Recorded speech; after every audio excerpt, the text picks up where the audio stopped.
The intake officer at the prisoner of war camp in rural Georgia watched the transport truck pull up in the late afternoon heat of April 1945. Dust hung in the air like smoke. The war in Europe was days from ending, but the camps were still receiving prisoners from the final battles. Men who had fought until there was nothing left to fight for. The guards shouted orders in English, harsh syllables that meant nothing to the 40 German soldiers stumbling out of the truck bed. They blinked against the sudden light. Their uniforms were filthy. Their faces were hollow. They had crossed the Atlantic in the belly of a cargo ship, then spent 3 days on a rail car heading south. Most of them could barely stand. Then a boy appeared at the back of the truck. He was thin, pale as paper. When he tried to step down, his legs buckled. 2 guards caught him before he hit the dirt. They half carried, half dragged him toward the processing tent. The other prisoners watched him with dull eyes. They had seen men collapse before. It meant nothing anymore. The camp medic was summoned. He was a corporal named David Reed, 24 years old, from a farming town in Iowa. He had seen enough wounded men to know when something was wrong. This boy was not just exhausted. He was carrying something worse than fatigue. Reed ran his hands over the boy's torso. Standard examination. Checking for broken bones, checking for disease. His fingers pressed against the rib cage and stopped. He felt something hard beneath the skin. A lump that should not be there. He moved his hand 2 inches to the left and felt another one, then another. Reed looked up at the intake officer. His face had gone pale. This boy has metal inside him. The words hung in the hot Georgia air.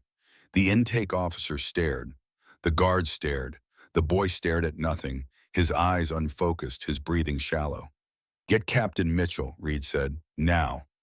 Captain Robert Mitchell arrived within 10 minutes. He was the camp's only doctor, a veteran surgeon who had worked in field hospitals from North Africa to France. He had removed shrapnel from hundreds of men. He had amputated limbs. He had watched boys die on operating tables because there was no blood, no morphine, no time. But he had never seen anything like this. Reed had already marked the locations on a clipboard. 5 scars, chest, back, shoulder. Mitchell's experienced hands moved quickly, confirming what Reed had found. Each site contained metal. Each piece had been there for months. He asked a question in broken German. His accent was terrible, but the boy understood. "When were you wounded?" The boy answered in even worse English. His voice was barely a whisper. "January." Mitchell did the math. January to April. 3 months. This boy had been carrying enemy metal inside him for more than 3 months. He had survived combat, capture, interrogation, transport across the Atlantic in a week in a holding facility, all with 5 pieces of shrapnel lodged in his body. Mitchell looked at the intake officer and said something that would echo through the camp for weeks. "This boy should be dead." The boy's name was Henry Walker. At least, that is what the intake clerk wrote on the paperwork after mishearing the German pronunciation 3 times. He was 19 years old. By the time the intake clerk wrote down his information, he weighed 108 pounds. He had weighed 130 before the war. He had been a soldier for less than 2 years and a prisoner for less than 2 weeks. But before all of that, he had been something else. He had been a son, a brother, a boy who wanted to build houses. The town where Henry grew up was small, one of 1,000 villages scattered across western Germany, where narrow streets wound between timber houses and church bells marked the hours. His father had been a carpenter. His mother, Margaret, taught school. His younger sister, Anna, was 16 and played piano better than anyone in 3 counties. They had been happy once. In the years before the war consumed everything. Henry remembered Christmas of 1942, the last Christmas when the family was whole. His father was still alive then, though his heart was failing. They gathered around the table in the small dining room. There was not much food, but there was enough. Margaret had made potato soup. Anna had saved sugar for weeks to bake cookies. After dinner, Anna sat at the piano. Her fingers moved across the keys like birds in flight. She played Brahms. She played Schumann. Henry stood by the window and watched snow fall outside. His father sat in his chair by the fire, eyes closed, listening. That moment felt like it would last forever. It lasted 3 months. Henry's father died in March 1943. Heart failure. There were no doctors left in the village. They were all at the front. Henry was 17. He became the man of the house. He worked as an apprentice carpenter, trying to learn his father's trade. He drew sketches of houses he would build someday. Clean lines, strong foundations, homes that would stand for 100 years. He promised his mother he would build her a new house after the war. Something beautiful, something that would replace all the things they had lost. Anna believed him. Margaret smiled and said nothing. She knew the war was not ending. She knew what was coming. The conscription notice arrived on Henry's 18th birthday, June 1944. He was to report for military service in 2 weeks. There was no choice. There was no exemption. The Reich needed soldiers. It needed bodies to throw into the collapsing front lines. Margaret packed his bag the night before he left. She did not cry. She placed his father's pocket watch in his hand. The watch had stopped working years ago, but she gave it to him anyway. "Keep this with you," she said. "Remember who you are." Anna did cry. She clung to him at the train station and refused to let go. He told her he would come back. He told her he would build that house. He told her everything would be fine. She did not believe him. The train carried him east, away from home, away from everything he knew. The military training lasted 8 weeks. It should have lasted 6 months, but there was no time. The Volksgrenadier divisions were being thrown together with whoever was left. Old men, boys, anyone who could hold a rifle. Henry learned to march. He learned to dig trenches. He learned to disassemble and reassemble a Carabiner 98K rifle. But he never learned to shoot it. Not during training. There were not enough bullets for practice. His unit was sent to the Western Front in December 1944, a defensive position near a small town whose name Henry never learned. The orders were simple and impossible. Hold the line. Do not retreat. There was no air support, no artillery, barely enough ammunition for one firefight. Henry had never fired his rifle in anger until the morning of January 14th. The American tanks appeared on the ridge to the east just after dawn. Henry and his squad were ordered to dig in and prepare for an assault. They had no anti-tank weapons. They had no reinforcements. They had no chance. The bombardment began at 6 in the morning. The shells came in waves, walking across the frozen fields, smashing into the German positions. Henry pressed himself into the bottom of his foxhole and prayed. He did not pray to God. He prayed to his mother. He prayed to Anna. He prayed to anyone who might be listening. The shell that nearly killed him landed 5 meters away. The explosion lifted Henry off the ground. For one impossible moment, he hung in the air, weightless, silent. Then gravity slammed him back down into the frozen dirt. He could not hear anything except a high-pitched ringing that filled his skull. He tried to move. Sharp pain exploded across his chest, his back, his shoulder. He looked down and saw blood spreading across his uniform. Dark, wet, too much blood. He did not know how many pieces of metal had entered his body. He only knew that he was still breathing, and that he needed to get out of that foxhole before the next shell hit.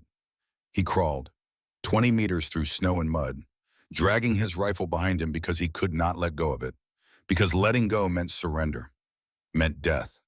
There was a drainage ditch at the edge of the field. 2 other soldiers were already there. One was dead, the other was dying. The dying soldier looked at Henry and shook his head. The message was clear. You are not going to make it. Henry lay in that ditch for 6 hours. The bombardment continued. The American tanks rolled forward. His unit ceased to exist. By nightfall, he was alone with 2 corpses and 5 pieces of shrapnel buried in his body. But he was still breathing. Images of home pulled him through the darkness. Anna's face at the train station, his mother's last embrace, the drawings of houses he had hidden under his bed. Those memories kept him alive when everything else said he should die. The next morning, a German medic found him. The medic was old, 50 at least. His hands shook as he examined Henry. The examination lasted 30 seconds. The medic checked for arterial bleeding. None. He checked for collapsed lungs. None. The shrapnel had missed every vital organ by centimeters. The wounds were painful but not immediately fatal. The medic wrapped Henry in a dirty bandage. He gave him a canteen of water. He pointed west and told him to walk 3 kilometers to the regimental assembly point. Henry asked about surgery. The medic laughed. Not a cruel laugh, a tired laugh, the laugh of a man who had seen too much. There is no surgery. There is no hospital. If you can walk, you walk. So Henry walked. He walked for 2 days. Through snow, through abandoned villages, sleeping in barns when he could find them, drinking from frozen streams, eating nothing. The pain was constant. Every step sent metal grinding against bone, against muscle, against nerve. He could feel the fragments moving inside him, shifting, cutting. He thought about lying down in the snow and not getting up. It would be easy, peaceful. The cold would take him in minutes, but then his mind would conjure the village, the piano music on Christmas Eve, his father's workshop, and the smell of fresh-cut wood. Everything he might lose if he gave up. He kept walking. The assembly point was chaos. The regiment no longer existed as a functioning unit. There were scattered squads, leaderless men, desperate boys trying to avoid American patrols. Henry attached himself to a group of 7 soldiers. None of them had a plan. They just kept moving west, away from the front, away from the sounds of artillery. On January 23rd, 9 days after Henry was wounded, his group stumbled into an American checkpoint. They were exhausted, starving, unarmed. They surrendered without a fight. The American soldiers searched them, took their papers, loaded them onto a truck. Henry was now a prisoner of war. He still had 5 pieces of shrapnel in his body. He still had not seen a doctor. He did not know if he ever would. The holding camp in France was a sprawling facility near Cherbourg. 5,000 German prisoners waiting for ships to take them across the Atlantic. Henry spent 2 weeks there. He received a medical inspection that lasted 5 minutes. The American medic asked if he had any injuries. Henry lifted his shirt and pointed to the scars, 5 small marks scattered across his torso. The medic shrugged. He marked Henry as ambulatory, able to walk, able to work. That was the end of the examination. Nobody asked what the scars meant. Nobody cared. The ship that took Henry across the Atlantic was a converted cargo vessel. 80 men per compartment below deck. The air was thick and hot. The smell was unbearable. Men vomited from seasickness. Others developed dysentery and could not make it to the latrines in time. Henry spent most of the voyage lying on his bunk, trying not to move. Every movement sent the shrapnel fragments grinding deeper, cutting fresh wounds inside him. He was certain he would die in that compartment, surrounded by strangers, thousands of miles from home. His body would be thrown overboard. No name, no grave. No one would ever know what happened to him. Margaret would wait by the window forever. Anna would play piano for ghosts. The crossing took 12 days. Henry lost 10 pounds. When the ship docked in New York, he could barely stand. He was loaded onto a train with 200 other prisoners and sent south. The train journey took 3 days. Henry remembered almost nothing from that trip, just the sound of the wheels on the tracks. Clack, clack, clack, clack. The rhythm of inevitability. The sound of a life running out, and the constant grinding pain in his shoulder, like someone had buried a knife in the muscle and was twisting it slowly, endlessly. When the train finally stopped and the doors opened, Henry stepped out into the Georgia heat. His legs gave out. Corporal Reed caught him before he hit the ground. That is when the medal was discovered. That is when Captain Mitchell was called. That is when Henry's story stopped being just another prisoner transport and became something else. Something that would force the camp to confront questions it did not want to answer. Mitchell examined Henry in the processing tent while the other prisoners were led away to their barracks. He palpated each site carefully, checking for signs of infection, checking for internal damage. The wounds had healed on the surface, but underneath the metal was still there, still cutting, still waiting to cause the infection that would kill this boy. Mitchell called an emergency meeting with Colonel James Harris, the camp commander. Harris was 52, a career officer who had run prisoner camps in 3 states. He believed in rules, in efficiency, in not wasting resources. "He needs surgery," Mitchell said. Harris looked at the file. German, 19 years old, Wehrmacht infantry, low priority. "He's a prisoner of war, Captain. Save the morphine for our boys. The Geneva Convention requires us to provide equal medical care." "Don't lecture me about Geneva, Captain. I know the rules. I also know we have limited supplies, limited staff, limited time." Mitchell did not back down. "If we let this boy die from an infection we could have prevented, we're no better than the people we're fighting."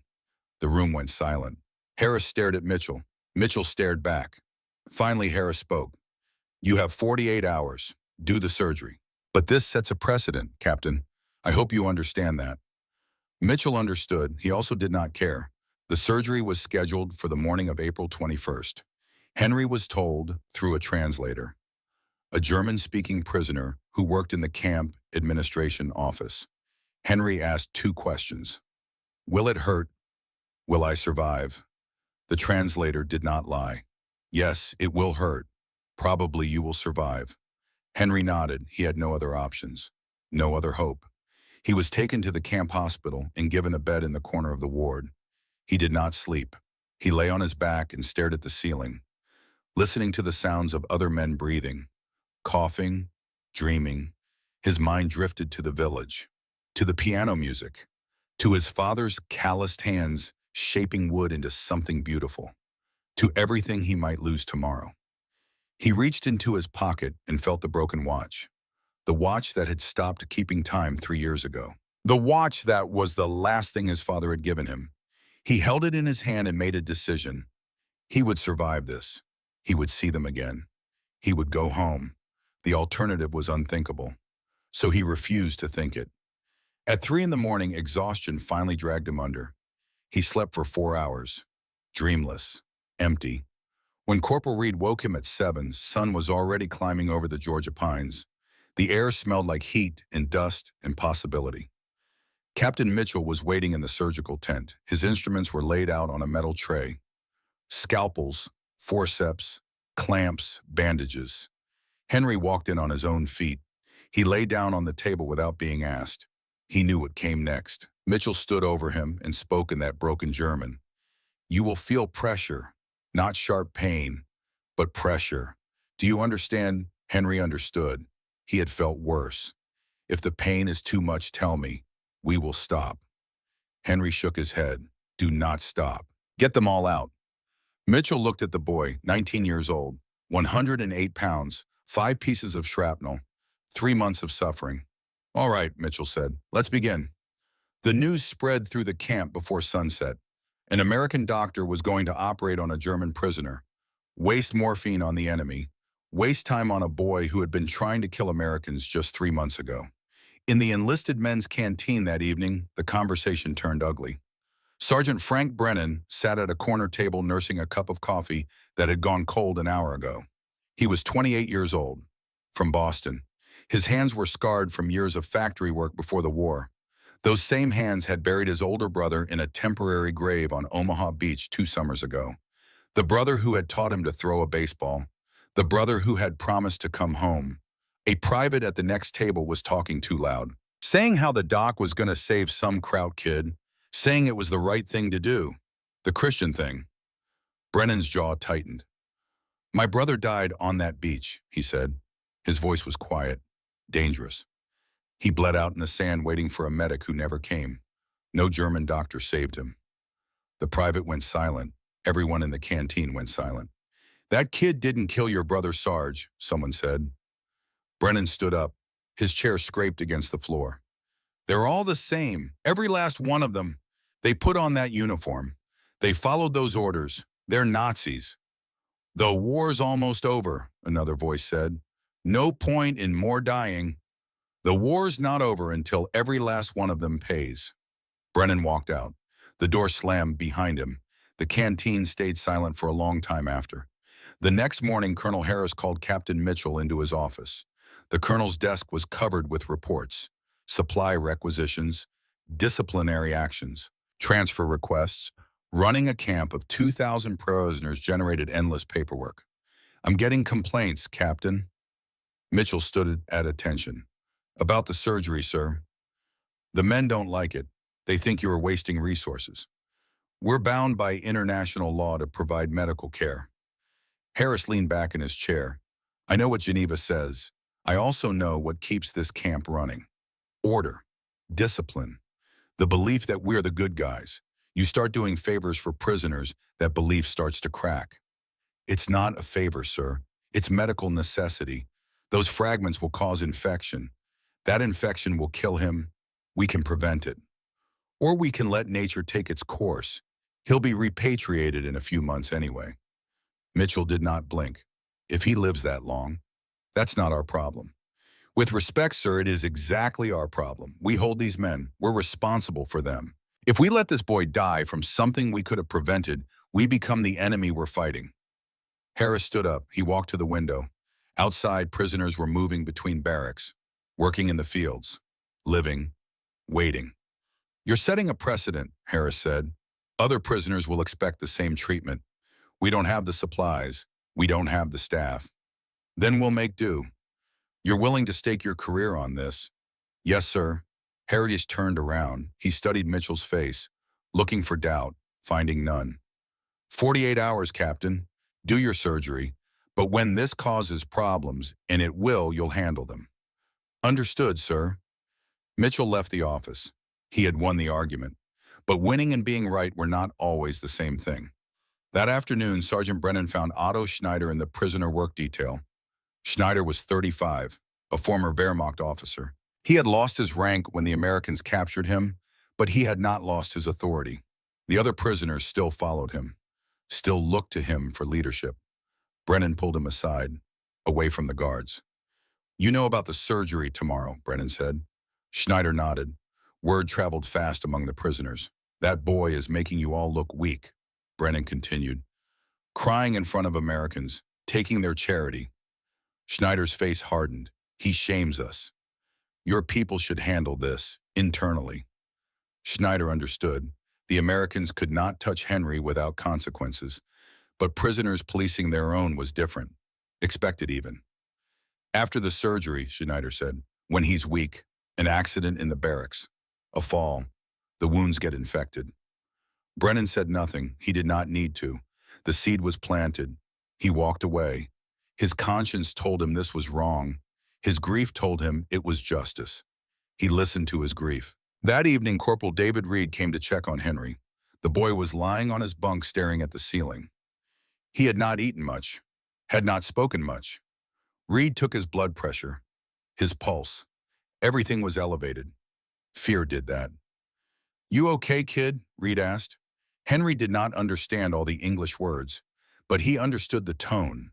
Concern, kindness. Why you help me? Henry asked. His accent was thick, his grammar broken. Reed paused. He had not expected the question. Because you're 19, Reed finally said. Same age as my kid brother. He's back home in Iowa, working the farm. War's almost over. No point in more dying. Henry absorbed this. He wanted to say thank you, wanted to say he was grateful. But the English words would not come. Reed seemed to understand anyway. He brought a bowl of chicken soup. Real chicken. Not the watered-down broth the prisoners usually got. Eat, Reed said. You need strength for tomorrow. Henry ate slowly, savoring every spoonful. It was the first proper meal he had eaten in 4 months. His stomach had shrunk. After 6 spoonfuls, he felt full. But he kept eating, because Reed had brought it, because someone cared if he lived or died. Later that evening, Captain Mitchell visited. He brought the translator, a thin German prisoner who had taught English before the war. Mitchell explained the procedure. Local anesthetic, 5 incisions, removing each fragment carefully. The risks were real. Bleeding, infection, nerve damage. You will feel pressure, Mitchell said through the translator, but not sharp pain. If it becomes too much, tell me. We can stop. Henry shook his head. No stop. Take all out. Mitchell studied the boy's face, looking for fear, finding determination instead. Can I keep them? Henry asked. The metal pieces, after. Mitchell was surprised by the request, but he understood it. Those fragments were proof, evidence of survival. Yes, Mitchell said. If you want them, yes.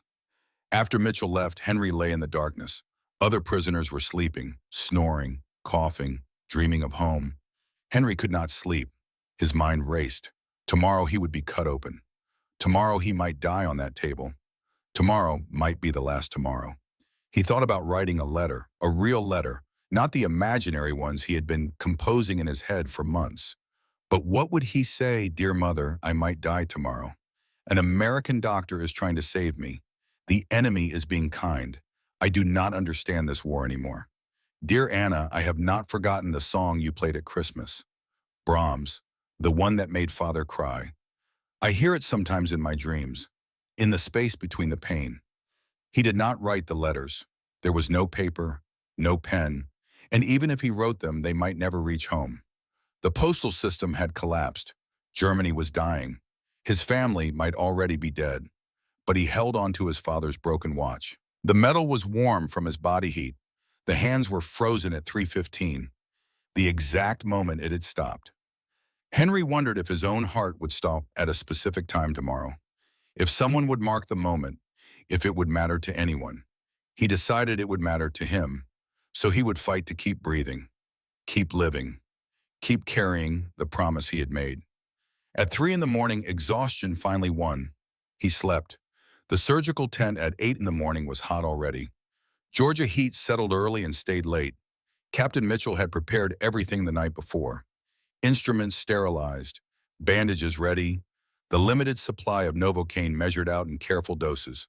Corporal Reed was there. So was a German prisoner named Franz Weber. Weber had been a doctor before the war, a surgeon in Munich. Now he was a prisoner who assisted in the camp hospital.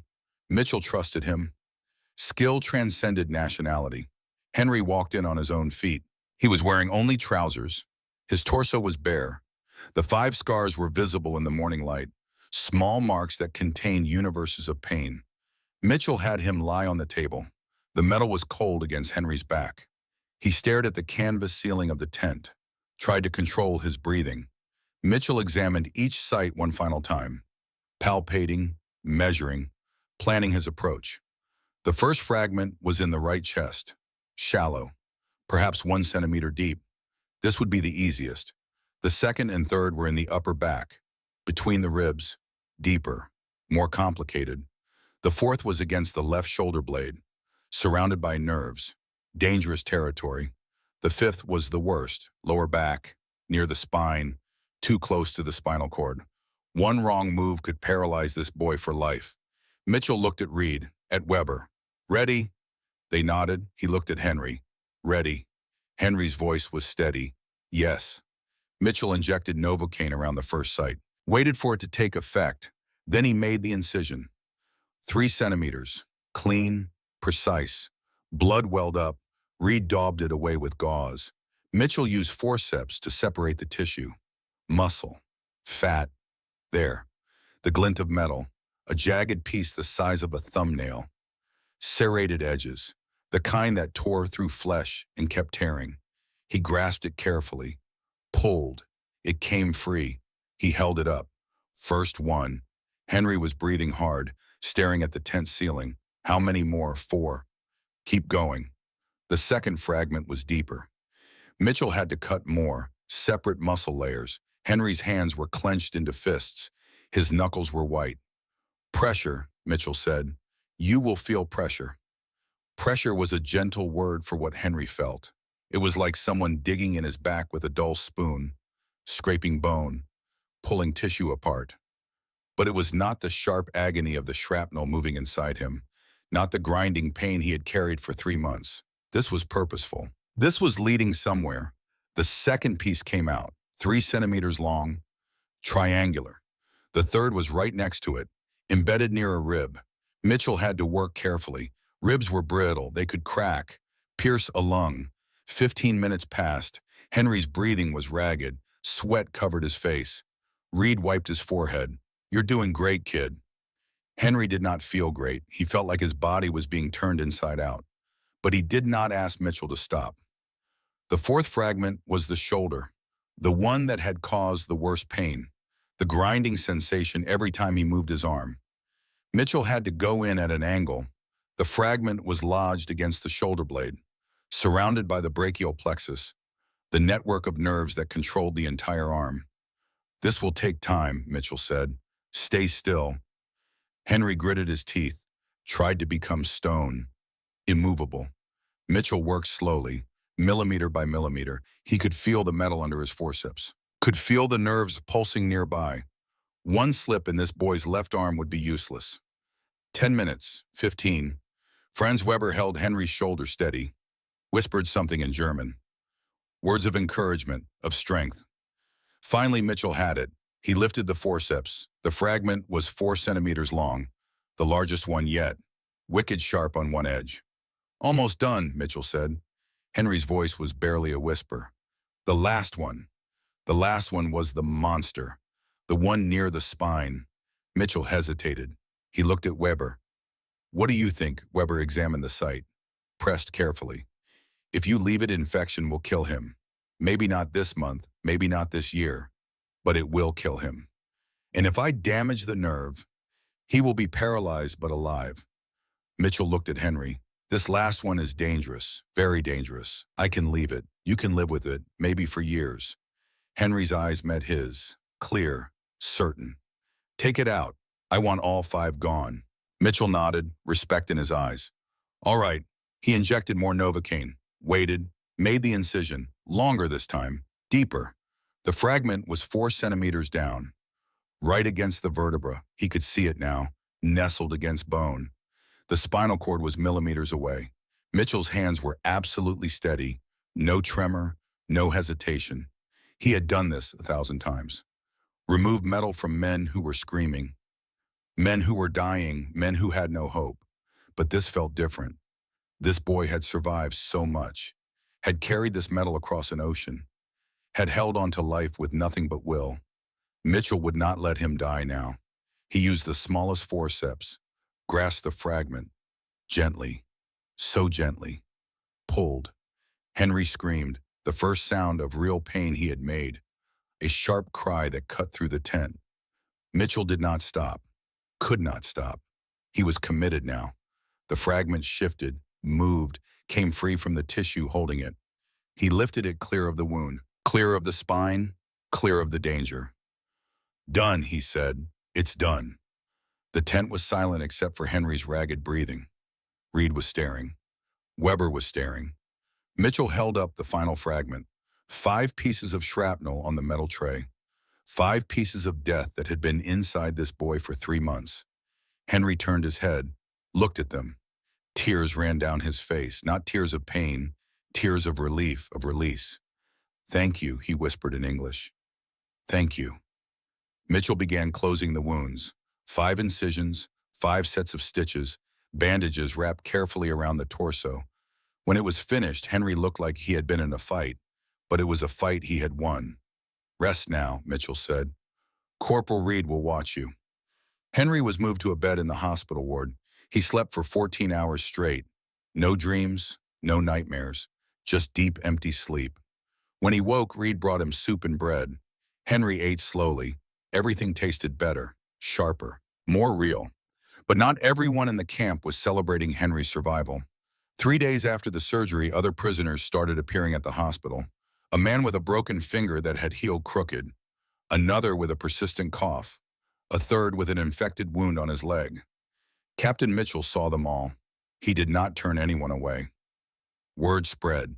The American doctor would help, would treat, would care. By the end of the week, Mitchell had a waiting list of 30 prisoners. Colonel Harris was furious. I told you this would happen, Harris said. You opened the floodgates. These men need medical attention. We don't have the resources. Then we'll make do. Harris wanted to override him, wanted to shut it down, but he could not without violating Geneva, not without admitting they had been wrong to neglect these men in the first place. Mitchell worked 12-hour days. Reed worked alongside him. Weber became a full-time assistant. Henry became a symbol. To the American staff, he represented mercy, proof that they were better than the enemy. To the other prisoners, he represented something more complicated. Hope, resentment, the uncomfortable reality that their captors could be kind. Henry did not want to be a symbol. He just wanted to heal, to eat, to survive long enough to go home. On April 28th, 6 days after the surgery, Otto Schneider came to the hospital ward. He waited until Reed stepped out. Then he approached Henry's bed. You shame us, Schneider said in German. His voice was cold. Henry looked up. I did not ask for the surgery. They offered. You should have refused, died with honor. Honor will not bring me back to my mother. Schneider's face twisted. There will be consequences. Remember that. He walked away. Henry watched him go. He was not afraid. He had already faced death. An angry officer was nothing compared to shrapnel grinding against his spine. But that night, Sergeant Brennan came to the hospital. It was late, 11 o'clock. Most of the ward was sleeping. Brennan had been drinking. Not enough to be drunk, enough to be dangerous. He stood over Henry's bed. His fists were clenched. Corporal Reed saw him, stepped between them. "Sergeant, step back. Now. Get out of my way, Corporal. I won't let you do this. That Kraut doesn't deserve to live. My brother is dead. He's dead because of them." Henry sat up slowly. His ribs ached. The stitches pulled, but he met Brennan's eyes. "I sorry," Henry said in broken English. "Your brother. I sorry." Brennan stared. He had not expected the German to speak, had not expected an apology. The anger drained from his face, replaced by something worse. Grief, raw and bottomless. He turned and walked out without another word. The next morning, Colonel Harris called Brennan into his office. The sergeant was demoted, restricted to quarters, banned from the hospital area. Harris also called Mitchell in. "You were right, Captain," Harris said. The words cost him, but he said them anyway. "Treating that boy was the right call. Other camps are asking about our procedures. Washington is asking questions." "What are you saying, sir?" "I'm saying you can continue. Medical treatment for all prisoners who need it. We'll requisition more supplies. We'll make it work." Mitchell almost smiled. "Almost. Thank you, sir." In May, Captain Mitchell performed 12 minor surgeries, treated 30 infections, identified 3 cases of tuberculosis that required transfer to civilian hospitals. The camp changed, slowly, quietly, but it changed. And Henry Walker, the boy with 5 pieces of metal inside him, became the reason why. On May 8th, the radio in the camp office crackled to life, an announcement that would change everything. Germany had surrendered. The war in Europe was over. Henry heard the news in the hospital ward. He was strong enough now to walk, strong enough to work light duties, strong enough to survive. The announcement came through the loudspeakers at noon. Prisoners stopped working. Guards stopped shouting. Everyone listened. The voice on the radio spoke in English. Then a translator repeated it in German. "Unconditional surrender. Adolf Hitler dead. The Third Reich finished. The war in Europe was over." Some prisoners wept. Some stood in silence. Some refused to believe it. Otto Schneider gathered his group of loyalists in the corner of the yard. They spoke in hushed tones, angry tones. They believed Germany had been betrayed from within, stabbed in the back. They refused to accept that it was simply over. Henry felt nothing at first. Then he felt everything all at once. Relief that the killing had stopped. Fear about what came next. Grief for everyone who had died. Confusion about what surrender meant for him. Would he go home when to what? The camp administration had no answers. Nobody knew how long repatriation would take. The infrastructure in Germany was destroyed. The occupation zones were still being organized. It could be months. It could be years. Henry was released from the hospital ward 3 days after the surrender. He was assigned to light duties, kitchen work mostly, cleaning, sweeping, tasks that would not stress his healing wounds. He did not complain. He was alive. He was fed. He was safe. That was more than most of his generation could say. Corporal Reed came to check on him every few days, changing the bandages, making sure the stitches were holding, looking for signs of infection. "How do you feel?" Reed asked one afternoon in late May. Henry's English had improved. He practiced with the other prisoners. "Listened to the guards. Learned. Better," Henry said. "No more pain, just tight. Here." He touched his shoulder. "That's normal. The muscle is healing. Give it time." Henry nodded. Time was all he had now. One evening, Captain Mitchell stopped by the kitchen where Henry was washing dishes. He had not seen the doctor in weeks, not since the follow-up examination. "Henry," Mitchell said, using his first name, not prisoner, not boy. "Henry."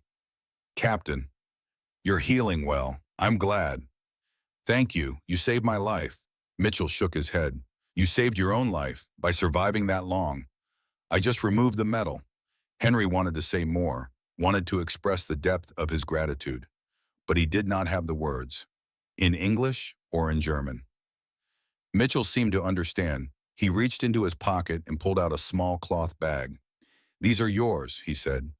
Henry opened the bag. Inside were 5 pieces of shrapnel, cleaned, wrapped in gauze, the fragments that had been inside him for 3 months. "You said you wanted to keep them," Mitchell said. Henry stared at the metal. Each piece was different, jagged, irregular, deadly. He had carried these across Europe, across the Atlantic, across the threshold between life and death. "Thank you," Henry whispered.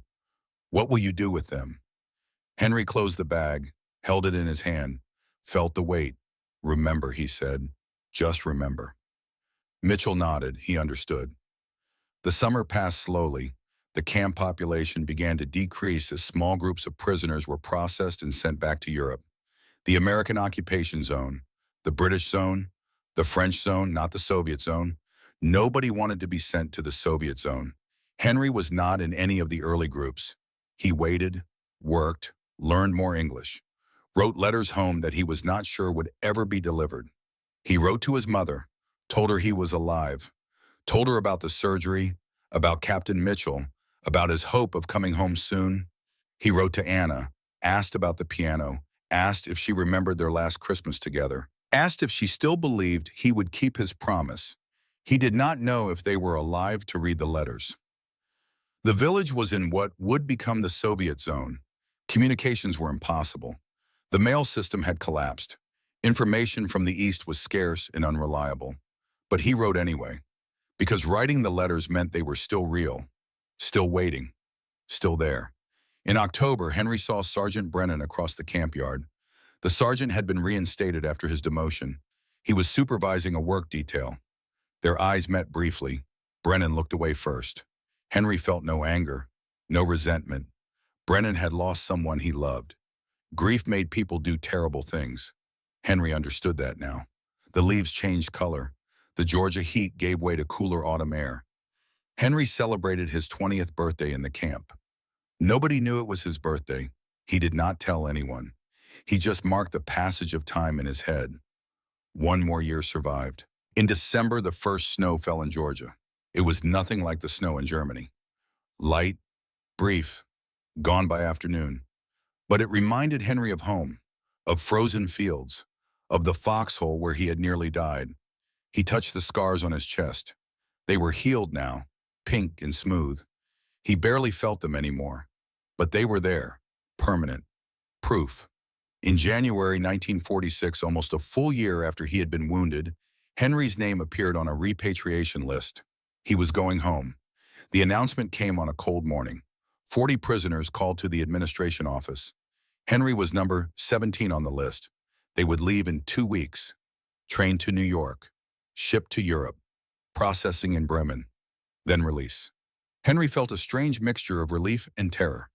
He was going home. But home no longer existed. Not the way he remembered it. Germany was defeated, occupied, divided. The country had been broken into pieces just like the shrapnel had broken into his body and his family. Where were they? Were they alive? He had received no letters, no responses, no confirmation that anyone was waiting. But he had to go, had to try, had to keep the promise he had made. On his last day in the camp, Captain Mitchell came to see him. He brought an envelope. "This is for you," Mitchell said. Inside was a medical report, written in both English and German, documenting the surgery, the dates, the procedures, the successful removal of 5 shrapnel fragments. "Keep this," Mitchell said. "You might need it someday. Proof of what happened." Henry took the report, folded it carefully, put it in his pocket next to the cloth bag containing the metal fragments. "Thank you," Henry said. His English was fluent now, nearly accent-free. "You saved my life. I never forget." Mitchell extended his hand. Henry shook it. 2 men from opposite sides of a war, connected by an act of mercy. "Go home, Henry," Mitchell said. "Live a good life. That's how you thank me." Henry nodded. He could not speak. The emotion was too much. The next morning he boarded a truck with 39 other prisoners. The camp gates opened. The truck drove through. Henry looked back once, saw Captain and Mitchell standing near the administration building, watching.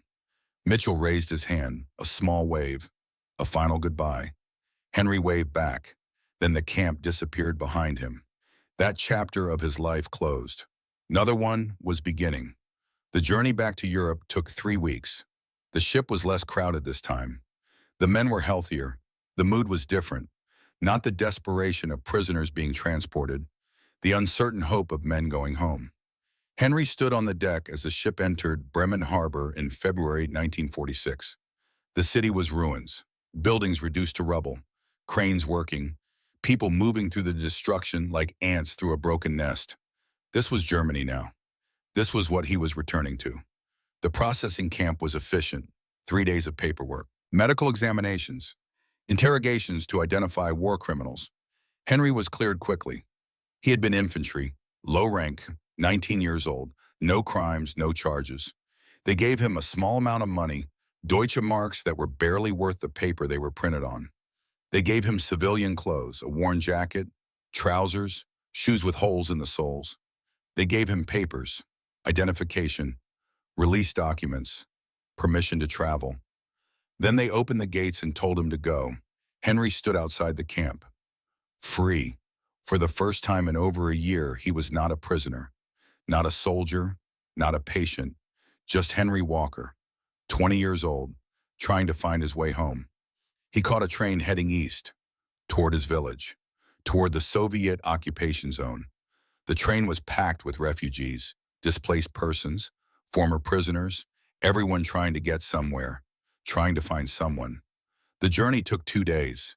The train stopped frequently, sometimes for hours. The rails were damaged. The stations were destroyed. Everything moved slowly in this broken country.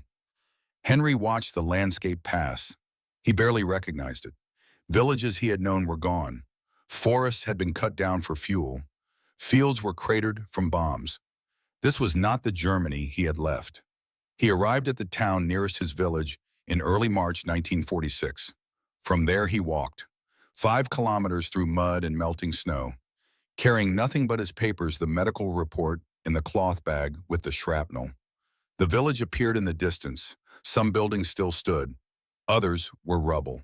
The church steeple was gone. The school where his mother had taught was a shell. Henry walked down the main street. A few people were outside. They stared at him. He did not recognize any of them. He reached his house, the timber structure his father had built. It was still standing. But when he approached the door, he could hear voices inside, unfamiliar voices. He knocked. An old woman opened the door. She looked at him with suspicion. "Yes, I am Henry Walker," he said in German. "This is my house. I lived here." The woman's face softened slightly. "The Walker family is gone. We moved in last year. The house was empty." Gone where? West, ahead of the Russians, January 1945. Henry felt the ground shift beneath him. January 1945. That was when he had been wounded, when the shrapnel had entered his body. His family had been fleeing at the exact moment he had been fighting. "Do you know where they went?" "No, I'm sorry." Henry stood there, staring at the door to his childhood home, the door he could not enter, the life he could not reclaim. "Is there anyone who might know?" he asked. The woman thought, "Try Mrs. Hoffman, 3 houses down. She knew everyone." Henry thanked her, walked to Mrs. Hoffman's house, knocked. An ancient woman answered. She was 80 at least, bent, fragile, but her eyes were sharp.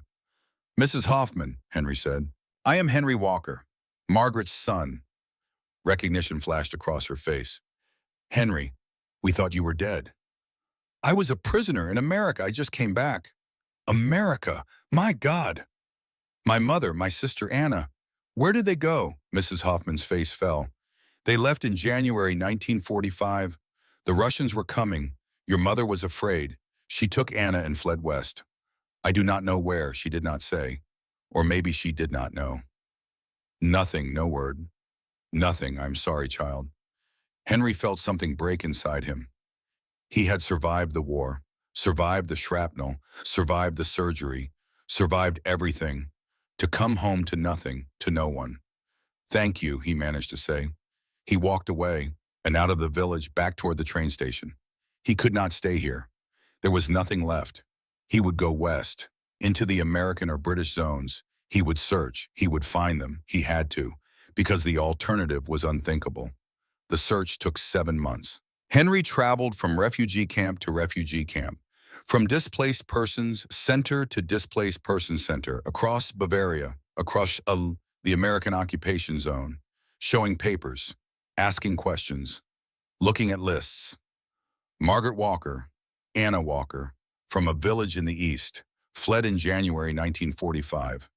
No one had seen them, no one knew them. The lists were incomplete, chaotic. Millions of people were displaced. Record keeping was impossible. Henry worked when he could.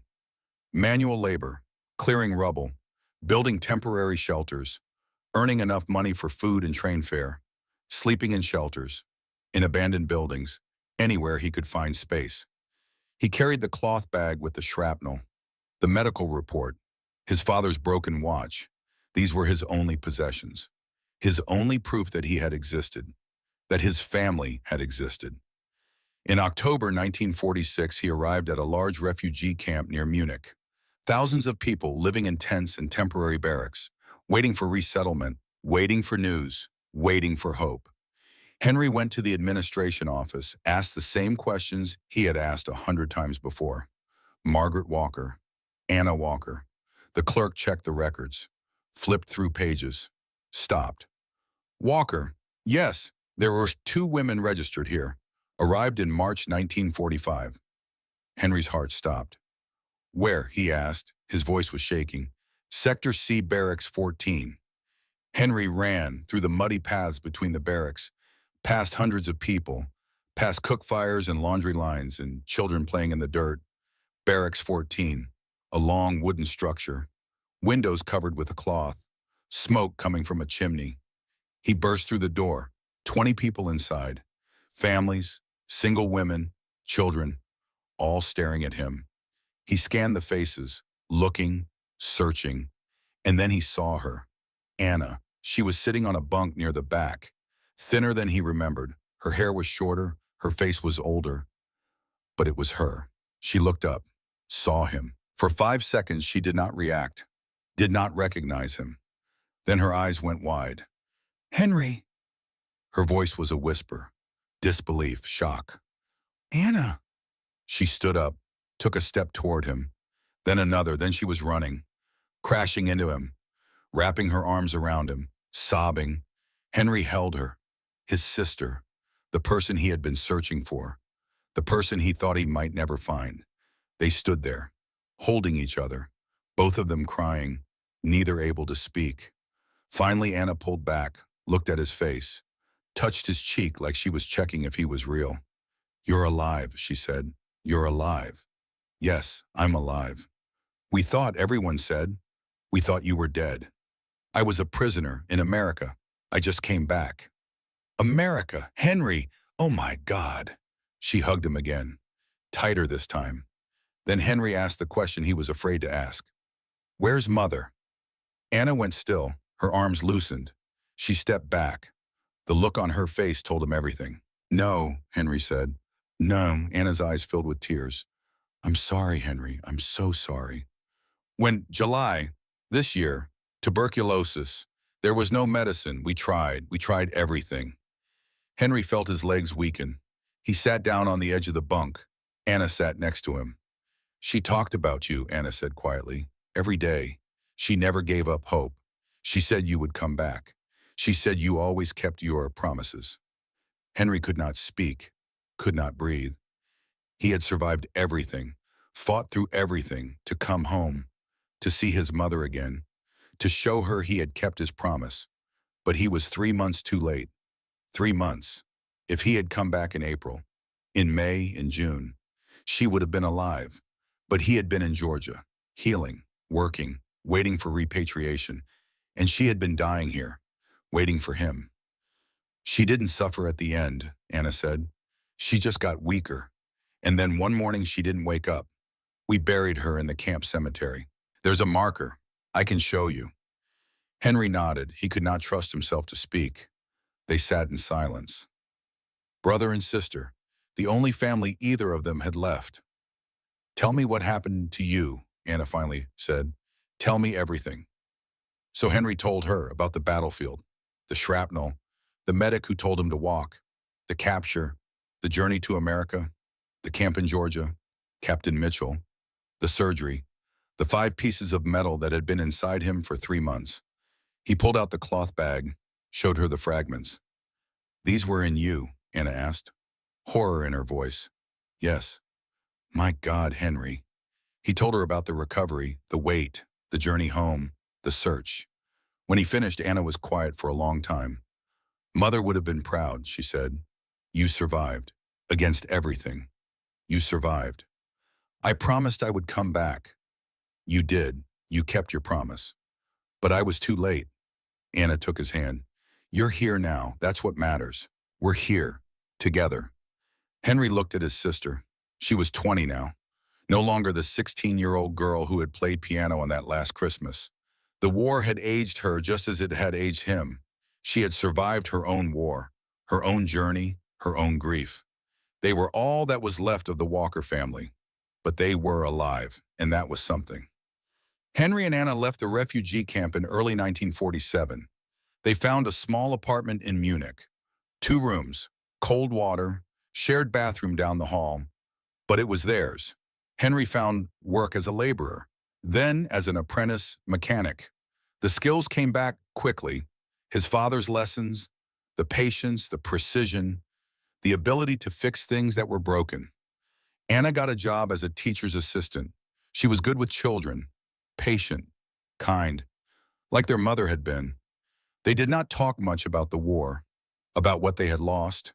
It was easier to focus on the present, on survival, on the small victories of each day. In 1952, Henry married a woman named Elizabeth, a widow whose first husband had died in the war. She had no children. She wanted a quiet life. Henry could give her that. They had 3 children over the next 7 years. 2 boys, 1 girl. Henry taught them to build things, to fix things. He never taught them about war. Anna married in 1954. A school teacher, a gentle man who played violin. They had 2 children. She taught them piano, the music she had played for their father all those years ago. Henry worked as a mechanic for 30 years. He was good at it, reliable, quiet. He did not talk about his past, did not tell his co-workers about the shrapnel, about the American doctor, about the promise he had failed to keep. He kept the cloth bag in a drawer, the 5 fragments, the medical report from Captain Mitchell, his father's broken watch. These were his secrets, his private history. Sometimes late at night he would take them out, hold the metal pieces in his hand, feel their weight. Remember, his children found the scars once, asked about them. Henry told them they were from the war, nothing more. They did not ask again. In 1984, a local historian came to Henry's door. He was researching German prisoners of war in the United States. He had found Henry's name in military records. He wanted to interview him. Henry was 58, retired, his children were grown. Elizabeth was still alive, still patient with his silences. He agreed to the interview. Once. Only once. The historian asked questions. Henry answered them, briefly, factually, without emotion. Yes, he had been wounded. Yes, he had carried shrapnel for 3 months. Yes, an American doctor had saved his life. Yes, he still had the fragments. He showed the historian the cloth bag.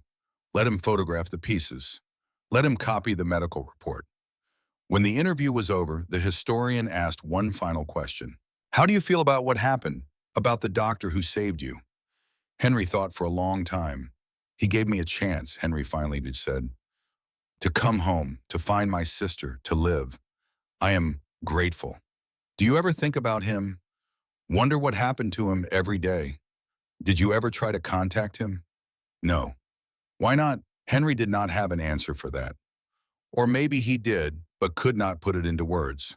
How do you thank someone for your life? What words are big enough? What gesture is sufficient?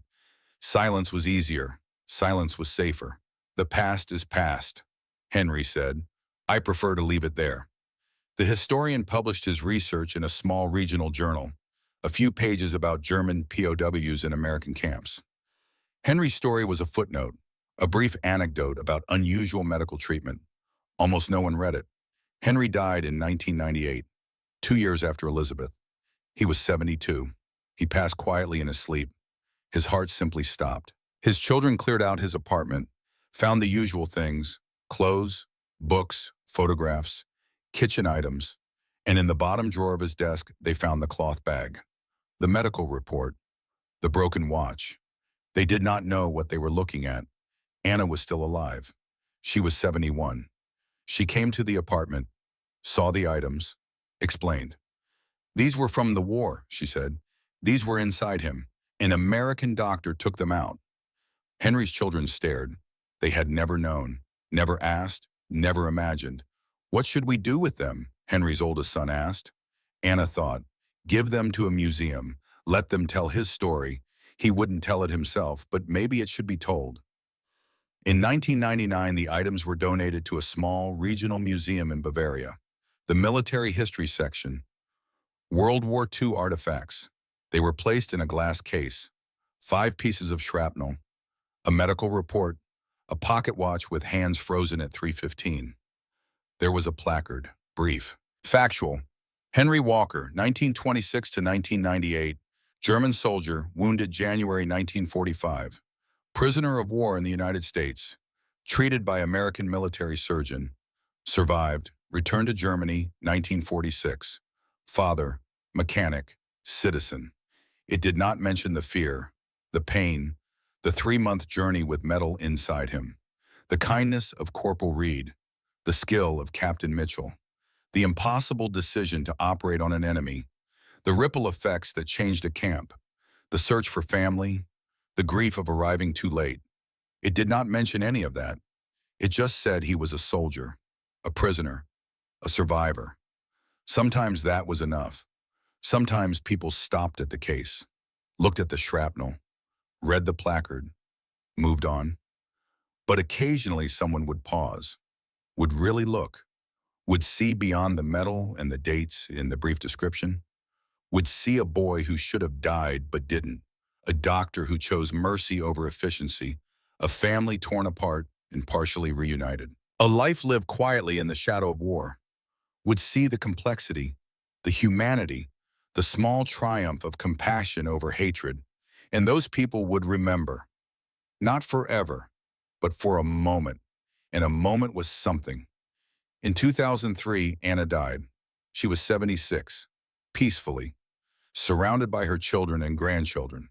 Her last words were to her daughter, "Make sure you play piano for your children, like I played for your Uncle Henry."